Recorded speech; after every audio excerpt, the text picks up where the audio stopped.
I We guess gonna get we started? can start. Yeah. So All right. welcome everyone.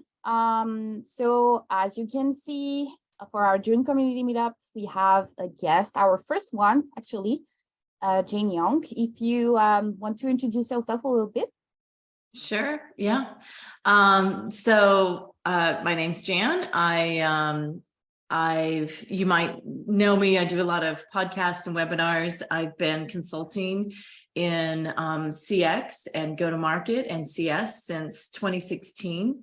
The last couple of years, I've been working with the Success League. I'm also starting up something under my own banner, Jan Young CX. Now do a lot of coaching and consulting and courses and things like that in around customer success and go to market. And if you think about, like, in terms of my history and all my journey and everything that I've done, I started off working in project management in tech. I'm a little bit OG. I was working during the .com era. And so my first layoff period was the .com era. And so I've been through a number of different layoff periods and certainly know what that's like in the world. But also the boom that happens after the layoffs. It seems to follow as well. So there's always a light at the end of the tunnel, I just want to say. I've also worked in marketing. I've worked in sales and account management and professional services.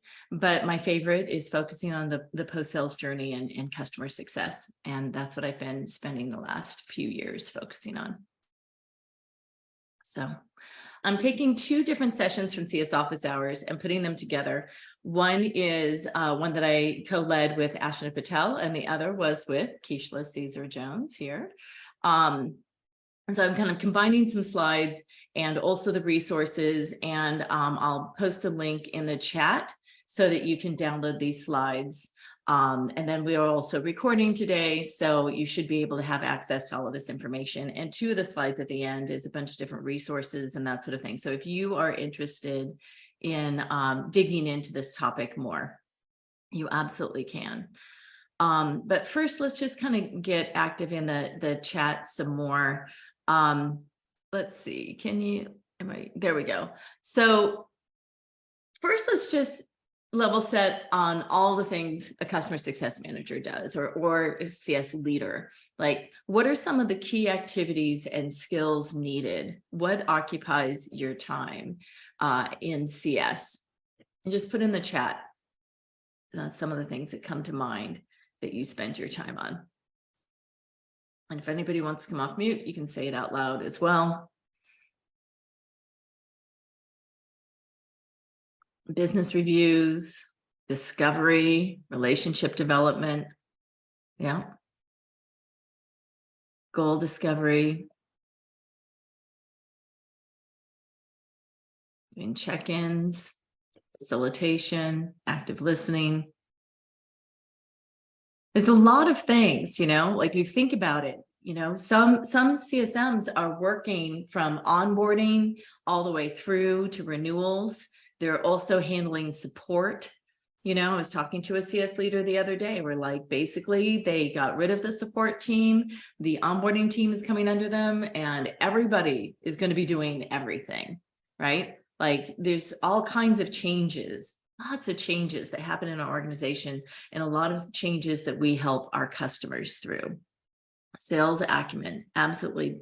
Business advisement, risk management, all of those kinds of things that we're doing both for our customers and for our companies. All right, now, why are there shoes and hats on this slide? Any guesses on that? Any thoughts? Why would I just put a bunch of shoes and hats? Do I like accessories? Is that why? Cover your bases from head to toe. We wear them all. Nice. All right. So I want you to think about the shoes your customers wear. All right. And I want you to think about, what do those shoes look like? I've given you some samples here. Maybe I've hit on some, maybe I haven't. Now I want you to close your eyes, and I can only see two of you, so I'm going to trust that the others are closing your eyes. And I want you to think about your customer's shoes. All right. Now I want you, in your mind's eye only, look down at your shoes and think of taking your shoes off and putting your customer's shoes on. Right? Exactly, Jade. We need to put ourselves in our customer's shoes. So now that you're in your customer's shoes, now in your mind's eye, I want you to stand up and look, stand across from where you just were and look over at you. Okay. Now that is your customer's perspective. Okay. It's not where you were. It's across from where you are. All right. That is your customer's perspective. Okay. Now let's think about hats and why the hats are on this picture. You can open your eyes if you haven't already.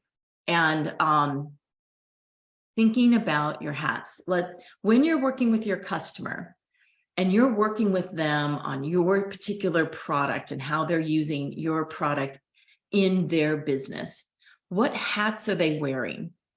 Are they only wearing the hat in terms of working with your product? Is that the only hat they wear?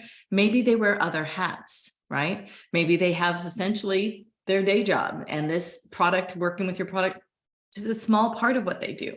Maybe they have, what they do is they work on implementations, and they're working on several implementations, not just yours.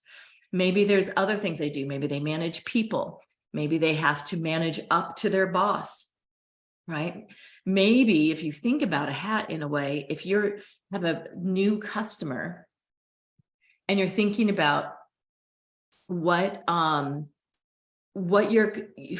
your customer is, maybe this is a new product for your customer, and your customer was the one who was responsible for the previous product. And maybe they were the champion of that previous product, right? Now, if they were the champion of the previous product, how happy are they that you're coming in? Maybe it's sort of a welcome change. Maybe they're the ones who spearheaded it, or maybe someone else spearheaded it and they're not so thrilled that they have to deal with a new product now, right? Thinking about those customer perspectives is important. The other thing I want you to think about too is we all have a life beyond just work, right?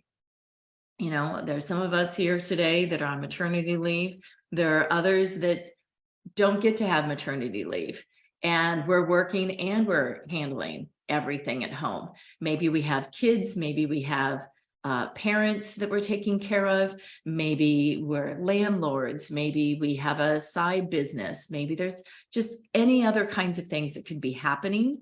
Those are also other hats. And there could be change happening across all of these different areas, right? And when change happens, that's a lot of brain power that we're doing, right? So what else are they putting their brain power towards to manage besides just what they're doing with you and your product? So that's part of why I wanted to sort of direct you to thinking about their shoes and standing in their shoes. Because when we're thinking about working with our customers and trying to achieve our company goals, we're at this intersection between the customer and the company. So understanding that perspective of the people within your company as well as your customer is really critical for this role that we have in customer success. And then one more picture for you. Why do I have a picture of cheese? You can come off the mic for it, or you can put it in the chat. Anybody want to say why they think there's cheese here on? This is a very lovely picture of cheese, I think, with pomegranate and all of that. Any thoughts? I have no idea. Has anybody heard of, it's an older book now, but it's called Who Moved My Cheese? No? Well, it's all about how people get very attached to the way things are done, right? And so you can do something as simple as just moving the cheese in terms of where it's usually kept in the refrigerator, and people can freak out about it, right? It's like, well, who moved my cheese? Like, okay, you found your cheese, it's over here, but it can still be like this emotional experience. You get very upset, who moved my cheese, right? And that's because change is emotional. We think of change as these change projects, right? So like when Avril was talking about, the change that she was going through, she not only talked about all the mechanics of introducing this new technology, right? But she also talked about the emotions, right? Where people would call and say, it's not working. Like, okay, you didn't plug it in. Okay, you didn't turn on your monitor. But this was new. This was different. This was upsetting, right? All right. So there you go. Arnella says she's a very who moved my cheese kind of person, right? So a lot of what we're talking about here in the session today is actually connected to Britt Andreatta, and I recommend her books frequently. I think I might have one here. Yeah. So this one in particular is Wired to Resist. Yay, Kishla has it too. And actually, CS Office Hours, we're probably going to do this book next. Right now, we're working on Atomic Habits, but we are looking at Wired to Resist. And you can see it's a small book. It's not like a big commitment. But what's great about this book is it actually connects the neuroscience to business in a way with lots of stories, and it makes it very easy to understand. So you don't have to worry if, like me, you're not a scientist, but you might be science curious. And this is actually fantastic because it really helps you connect and understand, like, what are people experiencing and why, and how can we help them through it? And this can also be helpful then when we're experiencing change and how we might be able to help ourselves through change, because we experience a lot of change as well. Taliba, did you have any things you wanted to add to that, or? Oh, no. Okay. No, I wasn't sure because you're off mute, so I wanted to be sure to check in case. No, I just had to rejoin. Oh, all good, all good. But if anybody does want to speak up through this or ask questions through this, feel free. I really want this to be interactive. So when you look at this curve here that is kind of going here, this is sort of like this valley. Like we start off, if you think about, like, when you hear about change, like if you were getting laid off, think about the shock of getting laid off, right? And then it takes a while. You almost get, kind of like really down and stuff. And then you have to kind of work your way back up, right? To finally get to this acceptance and to kind of get more proactive.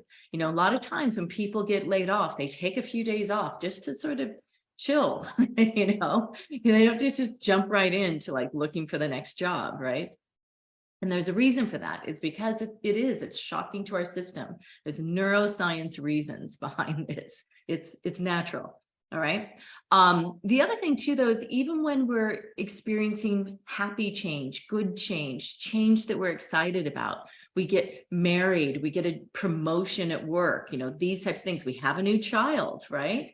Like these things are happy moments, but they're also disruptive. They also require a lot from us. There's a lot of change to incorporate, right? So it's something to think about too, that this happens to our customers, this happens to us. And the other thing I would just say about it is that if there's a lot of change going on, then we kind of revert back to surviving, right? First, we just focus on surviving. When we look for jobs, even, we might think about belonging. We join groups like Success in Black and, CS Office Hours and things like that. We think about being a part of a community, right? And then ultimately, when we do look for that new job, let's say, where we want to have meaning, right? We want to have meaning in our lives. So the way that we focus on becoming, and, like, we want to think about what is our career trajectory, and we join groups like this to be able to think about our career and connect with other professionals, right? So that's also part of it. We're thinking about how to become. These are all things that are focused, and it's literally part of our human biology, and it's part of how we've developed over thousands and thousands of years as human beings. So when we go through changes, I sort of mentioned then already, it's both mental and physical. And we actually, the reason why this book is called Wired to Resist is because we actually think of change in this physical sense, in this mental sense, as we meet it with fear. We meet it with resistance. And that is because if you go way back to when we would go down one trail towards, finding a fruit that was, good to eat versus another trail that had poison berries, then we would continue going down that one trail towards the good fruit, and the one with the poison berries we would think of as fear. It's like we wouldn't go down that trail for anything about, for fear of getting to that poison berry, right? So then you have this pathway that you go down on a more regular basis. And when you do that, there's also a neural pathway that's being built. It takes 40 to 50 times to do something before you build that first beginning of that neural pathway, right? That's why change is so hard, because you're building something in your brain, you're creating that habit, right? Like that's why it's hard to start a new workout routine, right? So when you think about your customers and when you're thinking about adoption, we often think we just need to train somebody. They just need to learn it.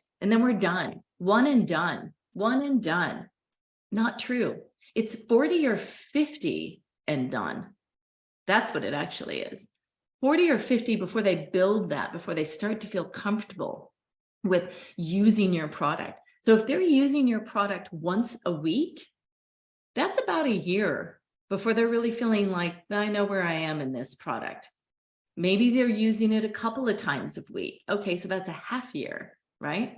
So then if you think about it, when you are helping them learn your product, how many times can you get that repetition of them working with something, right? If you can get them to use it 10 times there, then it's only 30 more times before they really feel comfortable with it. And what are you doing to reinforce in those 30 times in between? And you can connect this back to any time you've learned new products as well, okay?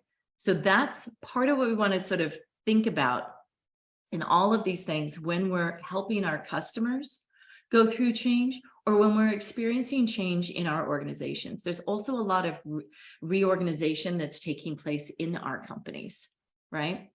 And that takes a lot of work too, and that can be scary too.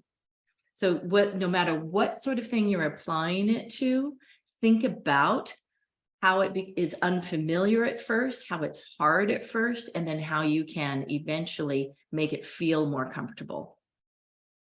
How's this going so far?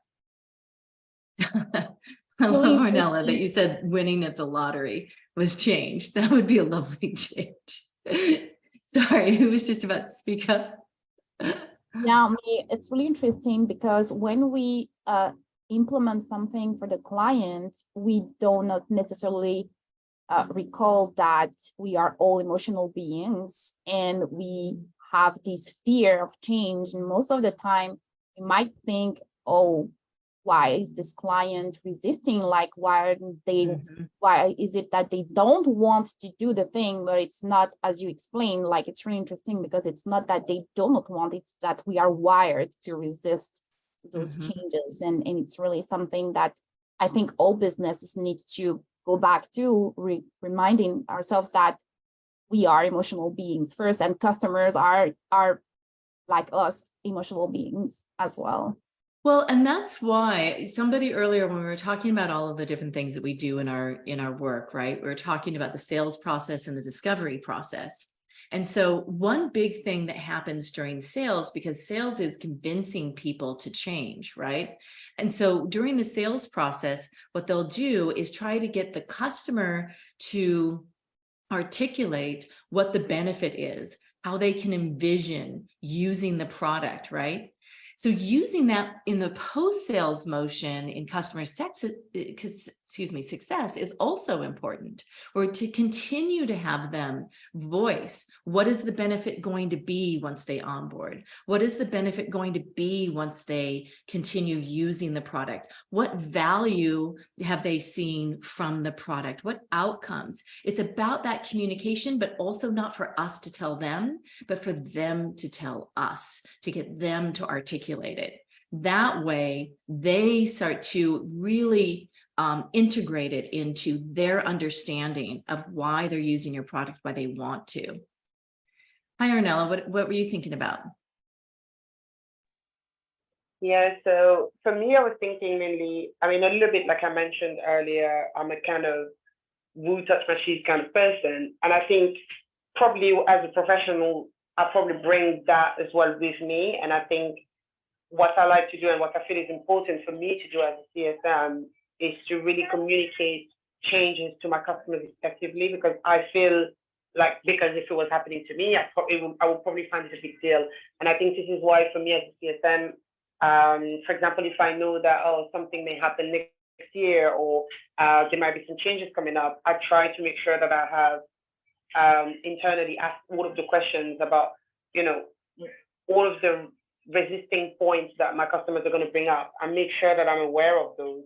I've really put myself in the customer's shoes, but I'm just realizing with you walking through all of this, with the science behind it, really kind of like, it's making me realize that, oh my gosh, that makes sense. Maybe this is why this is working. It's because we actually worry like that. I'm just doing it because I feel like, well, because I'm like that, I'm just going to assume everybody else wants to know everything, and they can never know too much, because customers always complain the communication is never good enough.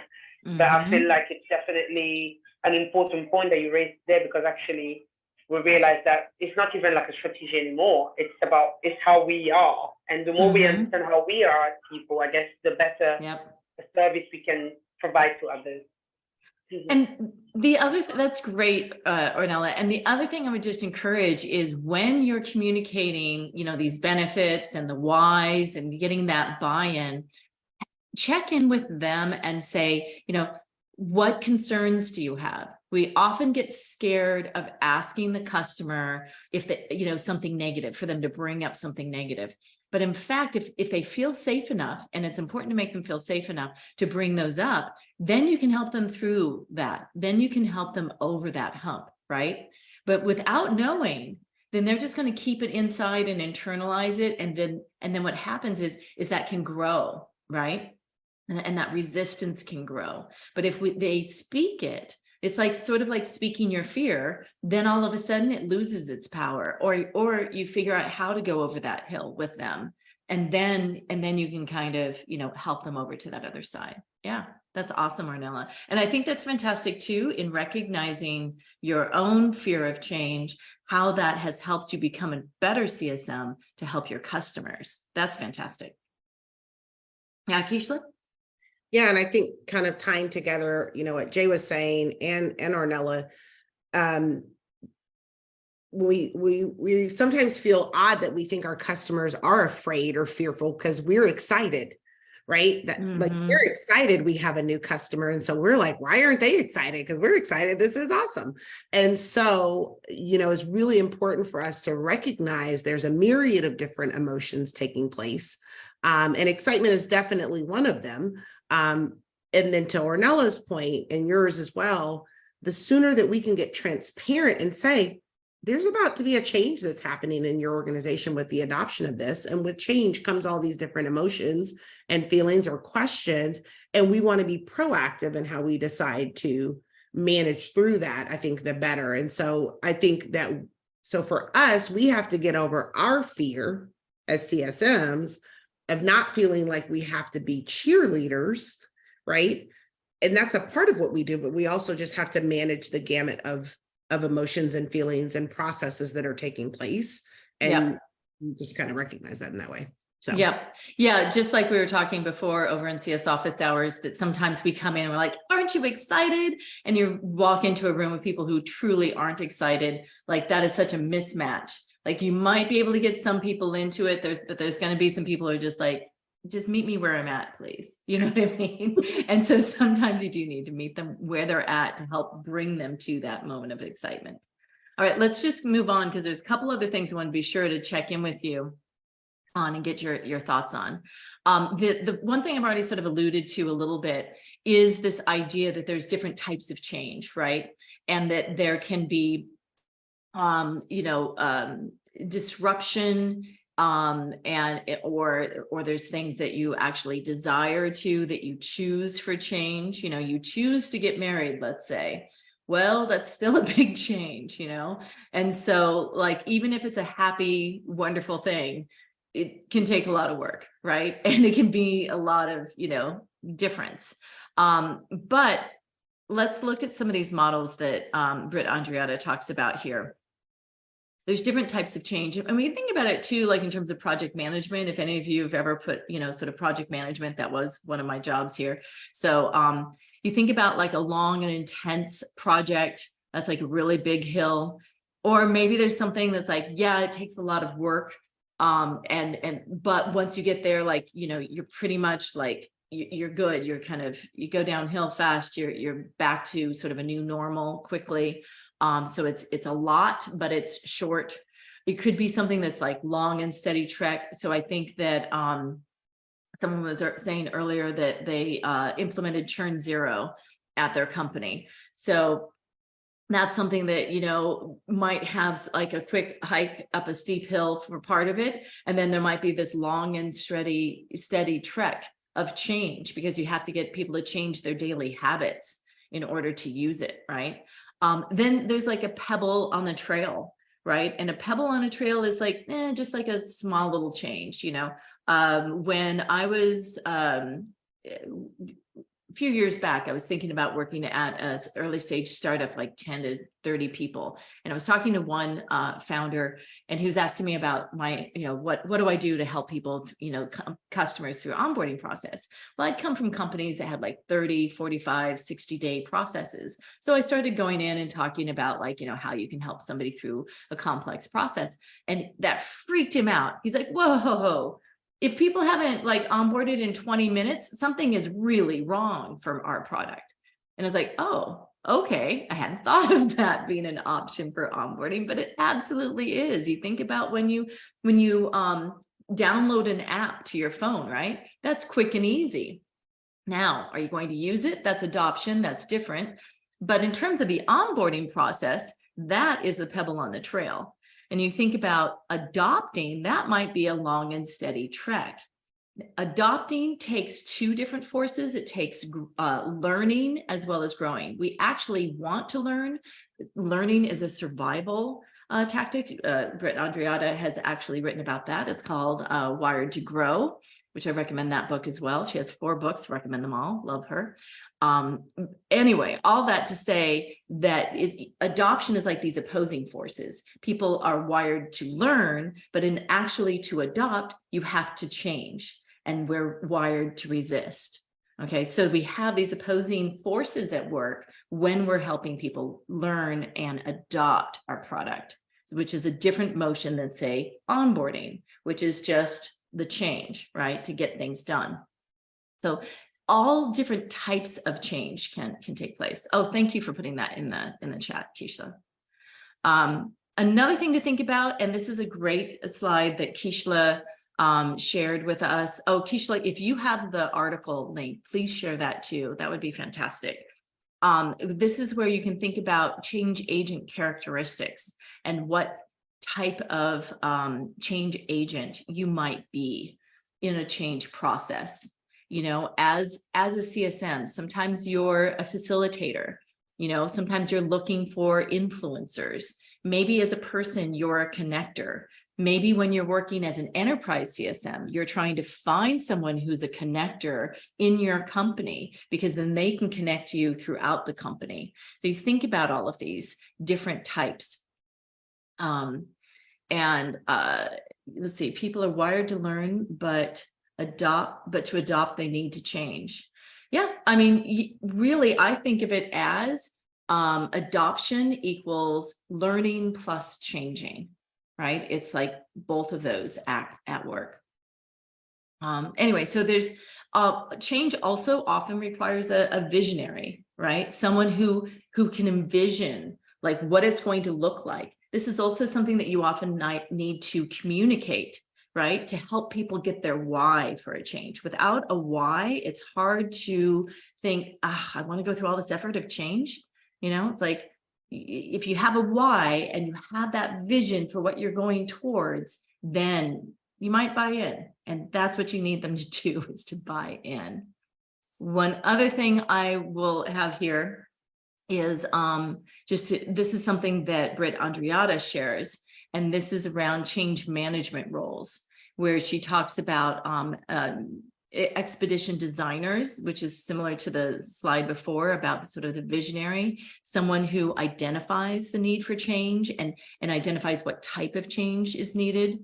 Trailblazers, you can think of that as sort of like Sherpas, who are doing the preparation before, right? So if you're doing that big trek up that big mountain, you have a Sherpa go ahead of the group and find the place to camp, get it ready so that when they come up, then they have a place to rest, right? And then, to clean, as they head off for the next trek, then they clean everything up and make certain that it, is ready for the next group to come, after them, right? So there's Sherpas who are really, guiding, who are trailblazing. And then there's guides. There are people who are coaching through the change, who might be alongside of you, might be sort of pushing you through it a little bit, might be helping you along, encouraging you.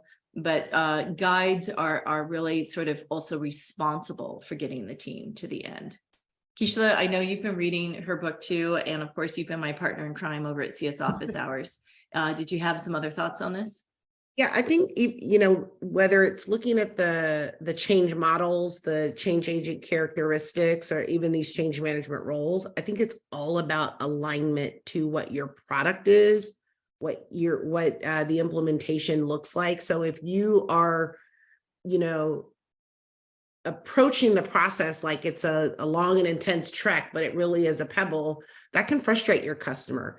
If you are supposed to be functioning as a facilitator and you're trying to be an influencer, you might not get the outcomes that you want. So you really need to think about the change you're looking to accomplish based on your product and bring the right skill set to it. And sometimes as CSMs, we're so busy being helpers and fixers when we might need to spend a little time helping lay a global vision. And that's a totally different set of plays and strokes that you want to run through than if to try to get through it. And so sometimes we find frustration. We're not sure why that customer's not responding. We're not sure why they're not doing this or hitting this deliverable point. And it's probably because we're maybe facilitating when we should be challenging. Mm-hmm. Different things. I think it's just really trying to find the right energy for the situation to be able to see what you're trying to get as an outcome. That's such a great point. I'm so glad you contributed that. What other things are coming up for people as we're kind of going through this? Any other sort of thoughts? Yeah, just to add on what Kishla just said and the slide before, like the different type of change agent, the change agent characteristic. It's really great to see those different types of characteristics in order for a CSM to, as Kishla said, forget about fixing the stuff and focusing on what is really your role and how you should do it. And I think it's something that we need to remind ourselves regularly in order to really be efficient in what we're doing. In mind that we are change agents. Yeah, absolutely. Anybody else have some thoughts on this? Anything coming up, Taliba? Yes, I just wanted to mention that I'm learning to stop being afraid of asking pointed questions. So for example, what do I mean? I started asking anyone really that I encounter, that I chat with, what is it that they need as far as a flow? Because I obviously want to check in, let's say every 3 weeks or every 4 weeks if I haven't heard from someone, but maybe internally their flow doesn't match that. So I like to ask them, what does it look like internally where you guys are working? Do you have, morning check-ins where maybe I should meet up with you on a Friday so that I have information to share with you that you can then share internally on a Monday? Absolutely. That's great. And thinking about then you can build that as a partnership when you ask those kinds of questions, right? Now, the other thing you want to think about too is there's a lot of different personas within the organizations that you're working with. You may have someone who is your champion that you're working with very closely, whereas then you also have an executive sponsor, the person who's writing the, their name on the dotted line to purchase. That's a really important person to be in touch with as well. How are you staying connected with them? What are they understanding about the change that's taking place, or the impact that's being brought in terms of the value that's being brought by your product or and that sort of thing, right? So it's just something to think about, how you communicate and what your relationship is across all of those folks. And thanks, we got 5 minutes, so Ornella, I want to hear from you too, and then we'll finish up here. One thing that Keishla said a moment ago was try to challenge rather than facilitate all the time. I feel like sometimes as CSM, especially as I as well in my company and with my colleagues, sometimes it seems that facilitating is the easiest thing to do to get those quick wins. And I think that's sometimes what we need to do, and especially based on what you guys spoke about as well today, is thinking of the longer picture, seeing a bit further into those goals, and maybe get uncomfortable into asking those questions to really support the customers in the long term, because otherwise we can easily turn into a personal customer service, a personal billing person, a personal our role changes if we start trying to put down those fires and constantly do that because we want to have some quick wins. So yeah, absolutely. When you think of quick wins, sometimes those are those little pebbles. And so thinking about I wanted to bring this slide back up, just to remind you to sort of anchor and think about your customer, and always taking a moment. If you just take that mental moment and imagine, okay, I'm taking my shoes off, I'm putting my customer's shoes on, I'm going to stand up in my mind, just turn around and look back at where I am. That is my customer's perspective. Try to do that occasionally, where you just take that moment, close your eyes and do that, and just rest with that for a minute and think, what is my customer's perspective on this? How are they feeling? What do they need? What do they want? What are they trying to achieve? What outcomes do they have? What else is going on? What other hats are they wearing? To take it back to that.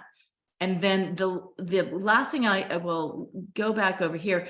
A lot of times what you were just saying, Ornella, is sometimes you have a quick win, right? Now, if you're doing something you're working with your customer to do a quick win, and that's a pebble on the trail, and it's while you're doing this long and steady trek, that's not such a big deal. But let's say you're in the middle of this long and intense project, and you are in the middle at the very peak here, or at the very peak here, and you try to introduce this little pebble at that moment, that might be too much. That may not be the right time for a quick win, right? So you want to just think about that, and think about what kinds of things that you're asking of your customers, or is being asked of you in the company, or it is happening in the company, or even outside your life, outside your customer's life. So I want to just leave you with a few other resources here, questions to ask yourself, to think about, and then 2 pages of different resources if you want to dig into it. There's books, some of them are repeated between one page and the next, books, articles, LinkedIn posts, people to follow, change management frameworks, webinars and videos, and lots of different articles and things like that. So always more to learn, and always more to continue experiencing and applying as we go through our jobs and our lives. Yeah, thank you very much, Jan. It was wonderful. I am really happy that you took some of the sessions of the office hour, because I couldn't actually attend them. It's really interesting, and thank you very much again for accepting to be our first guest at the SIB Community Meet-up. And maybe see you next time. Great. And I usually post about CS office hours on Mondays. We have a LinkedIn group. We have a Slack community. Feel free to drop by and participate there as well. I know that you're very active here in Success in Black. But if you want another community or just to drop by, we have different topics every week. So we're always happy to have people there.